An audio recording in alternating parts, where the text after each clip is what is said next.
গাজা শহরের আল আহলি হাসপাতালের মেডিকেল ডিরেক্টর জানিয়েছে সেখানে আর কোনো জায়গা নেই আহতদের চিকিৎসা দেওয়ার জন্য, কারণ শুক্রবার ভোর থেকে ইসরায়েল সর্বশেষ হামলায় অন্তত ৩৮ জন ফিলিস্তিনি নিহত হয়েছে। জাতিসংঘের UNRWA প্রধান বলেছেন, ইসরায়েল ১৮ মাস যুদ্ধবিরতি ভঙ্গ করার পর থেকে গাজায় প্রতিদিন অন্তত ১০০ জন ফিলিস্তিনি শিশু নিহত বা আহত হচ্ছে। হামাস জানিয়েছে গাজায় অবশিষ্ট বন্দীদের অর্ধেক এখন গুরুতর ঝুঁকির মধ্যে রয়েছে, কারণ তারা সেই সব অঞ্চলে রয়েছে যেগুলো নতুন ইসরায়েলি সামরিক উচ্ছেদের আদেশের আওতায় পড়েছে।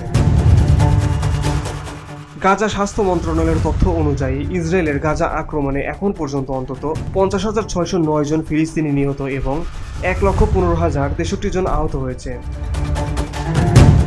গভর্নমেন্ট মিডিয়া অফিস জানিয়েছে মৃতের সংখ্যা বেড়ে ৬১,৭০০ ছাড়িয়েছে, কারণ ধ্বংসস্তূপের নিচে নিখোঁজ হাজার হাজার মানুষেরও মৃত্যু হয়েছে বলে মনে করা হয়েছে। বসুন্ধরা, উত্তরা, বনশ্রী, কুড়িল ও বাড্ডা সহ রাজধানীর বিভিন্ন স্থানে অভিজাত ও অত্যাধুনিক মানের ফ্ল্যাট কেনার এক নির্ভরযোগ্য প্রতিষ্ঠান প্লেজেন্ট প্রপার্টিজ লিমিটেড। তাই আপনার স্বপ্নের আবাসনের জন্য আজই যোগাযোগ করুন। Pleasant Properties Limited, where destiny matches eventually.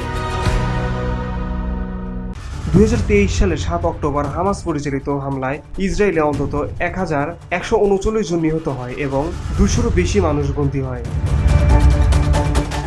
ভিওটি Bangla news desk.